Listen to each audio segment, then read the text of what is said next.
નમસ્તે મિત્રો, જય શ્રી કૃષ્ણ, જય સિયારામ.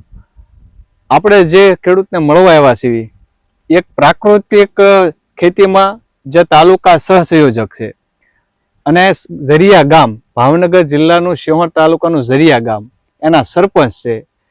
એ વ્યક્તિને આપણે મળવા આવ્યા છીએ. એની આગળ ખૂબ જાણકારી છે, પણ આપણે જે અત્યારે જાણકારી ઔષધિની લેવી છે એવી એક જે અત્યારે જેને ગણાય કે કોઈ દવાથી જેનું કંટ્રોલ નથી, એવી ધાધર ચામડીનો રોગ, જેમ ખરજવું, એની કોઈ દવા લેવાથી દવા લેવી ત્યારે જ મળતી હોય, પણ તો એવી દવાની આપણે જાણકારી કે જેનાથી 100% ગણી શકાય એવી એક જાણકારી ઔષધિની આપણે લેવી છે.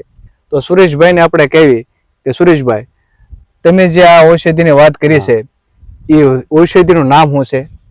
એ ઔષધિ છે આપણે દરેક ગામડે ખૂબ જ થાય છે, બંને રસ્તા ઉપર પણ થતી હોય, જે આપણે કુવાડિયાના નામથી પ્રચલિત છે. કુવાડિયો બરાબર. એને સિંગ આવે છે, ચોળીની સિંગ જેવી.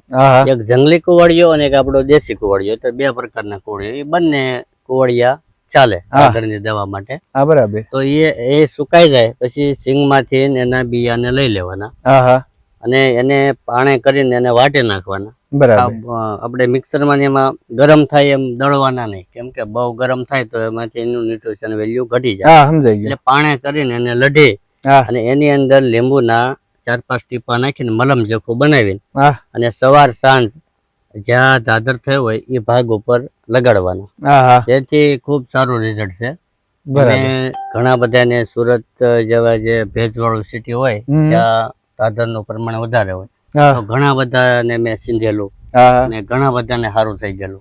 બરાબર. અને ધાધર ને ખરજવામાં બધામાં એનું રિઝલ્ટ આવે છે? ધાધરમાં વધારે સારું રિઝલ્ટ છે. એમને ખરજવામાં કોઈને તાસીર પ્રમાણે ક્યારેક ઓછા વધુ મળે, પણ રાહત રહે, આવું જાતી નથી. હવે ધાધર તો હોય જાય છે.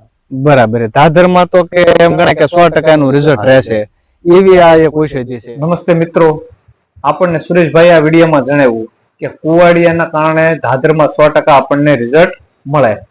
એટલે અમે એ જાણવા માટે થઈને આપણું જે ઋષિ મુનિએ લખેલું જૂનું પુસ્તક અષ્ટાંગ હૃદયમ, એની અંદર અમે વાંચ્યું તો આપણને ખ્યાલ આવ્યો કે ખરેખર એ રોગમાં તેની 100% રિઝલ્ટ આવે જ તે.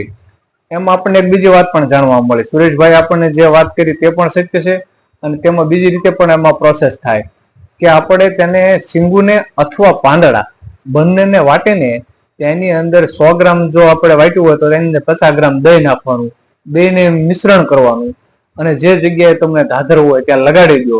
3 થી 4 વખત લગાડો એટલે તેમાં 100% રિઝલ્ટ આવે, સાવ મટી જાય. અને અમારા આવા નવા વિડીયો જોવા માટે આ ચેનલને સબસ્ક્રાઇબ કરો અને જેટલું બને તેટલું આ વિડીયોને શેર કરો, જેથી જે લોકોને એની જરૂર હોય ત્યાં સુધી આ વિડીયો પહોંચી જાય. જય શ્રી કૃષ્ણ, જય સિયારામ.